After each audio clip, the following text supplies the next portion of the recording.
The only thing necessary for evil to succeed is for good men to do nothing. It's important that people wake up to what is going on. It's time that we read the Constitution. It is error that needs the support of government. Truth can stand alone. That was given to us by Thomas Jefferson.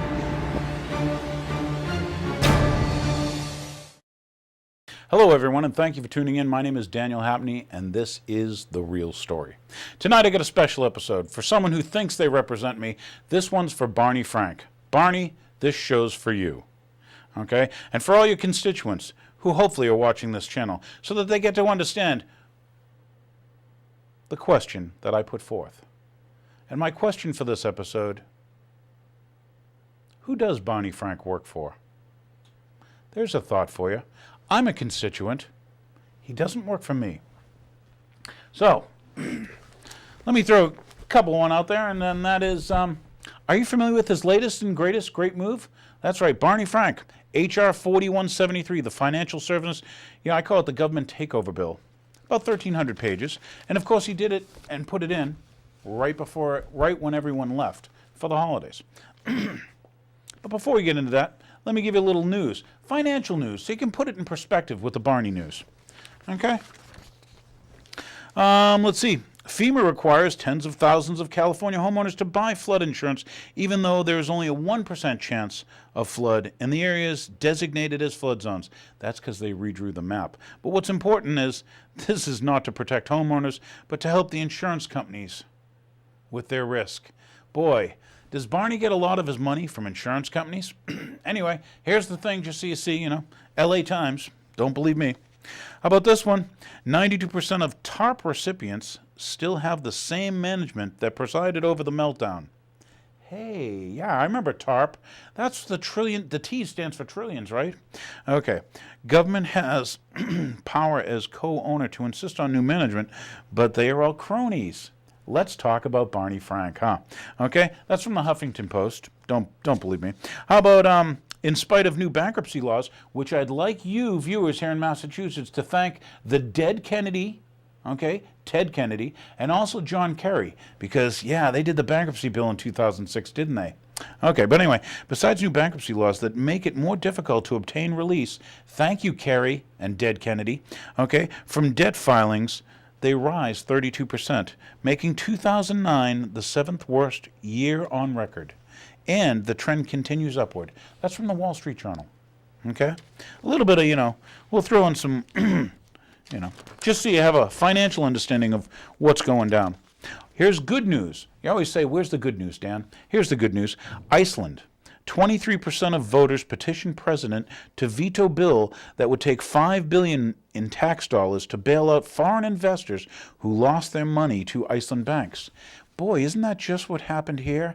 Banks speculated, they lost, bad banks evidently, but what do? We want to steal from the people in the form of taxes so that the bankers don't lose money. Well, because a lot of those banks were over in England, England's now going to treat Icelanders like they're what? Terrorists. Yeah, they're bad people because, who took them down? Lehman Brothers. And then Lehman Brothers got taken down over here. But all this, once again, it's convoluted and complicated. Why? So that you don't know what to think. But I'll tell you this, the Icelanders have it right. When the bankers rip you off, they deserve nothing. And you should stop being controlled by bankers, my belief. Matt, did you hear that? Don't let the bankers ever get control of you.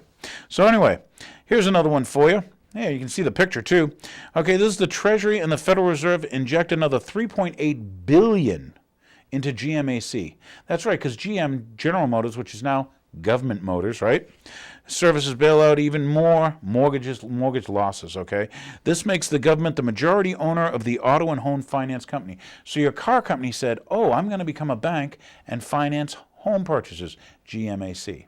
So your grandchildren are paying for what?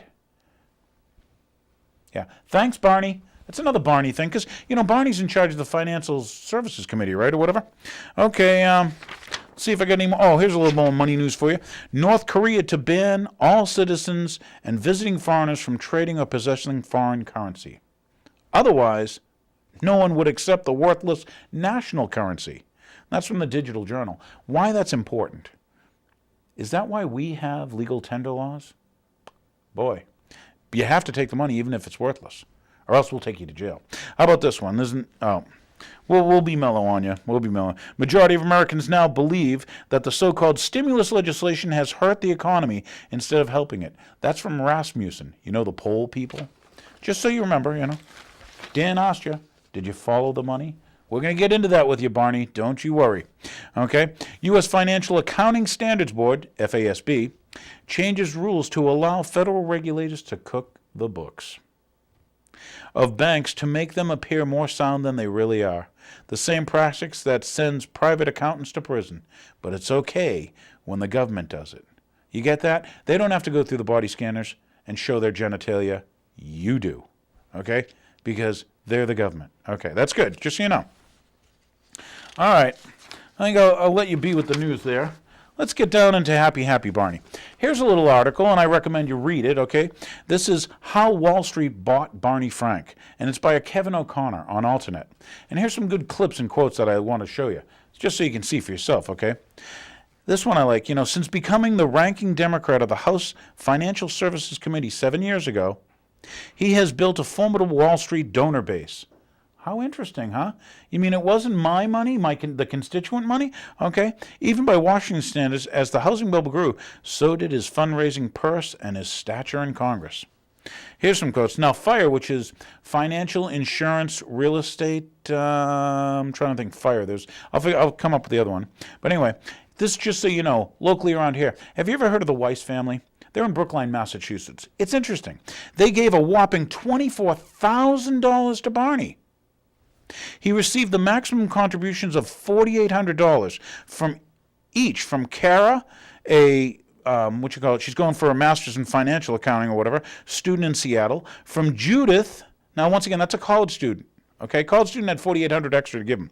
From Judith, an undergraduate at UC Davis, and Danielle, a psychology PhD at Tulane. Now the interesting thing, and of course their parents, Barney and Andrew, okay, this is the Weiss family, okay? Campaign finance data is drawn from OpenSecrets.org, just in case you're wondering where it's from. Now, the Weiss daughters, who had previously given a grand total of $250 before this. So Barney gets $24,000 from a family, huh?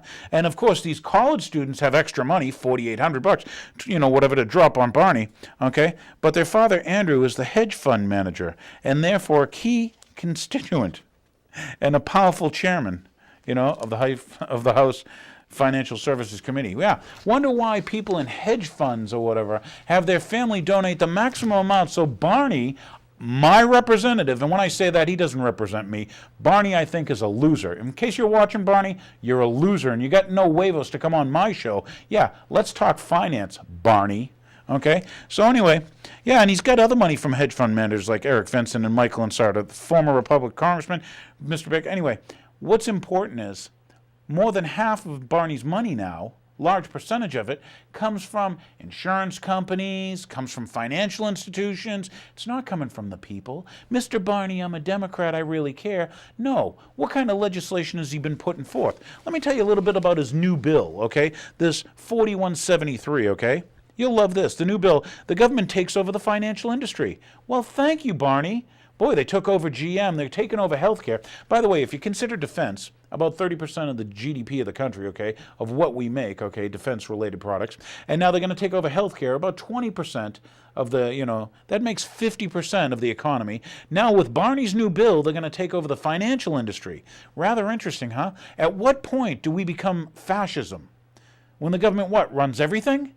Okay, and with that, here's a little bit of Judge Napolitano for you.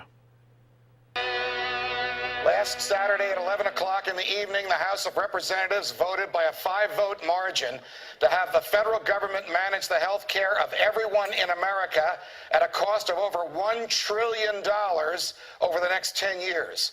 For the first time in American history, if this bill becomes law, the feds will force you to buy insurance you might not want or may not need or cannot afford. If you don't purchase what the government tells you to buy, if you don't do so when they tell you to do it, if you don't buy just what they say is right for you, the government may fine you, prosecute you, and even put you in jail. Freedom of choice and control over your own body will be lost. The privacy of your communications and medical making decisions with your physician will be gone. More of your hard-earned dollars will be at the disposal and tender mercies of federal bureaucrats.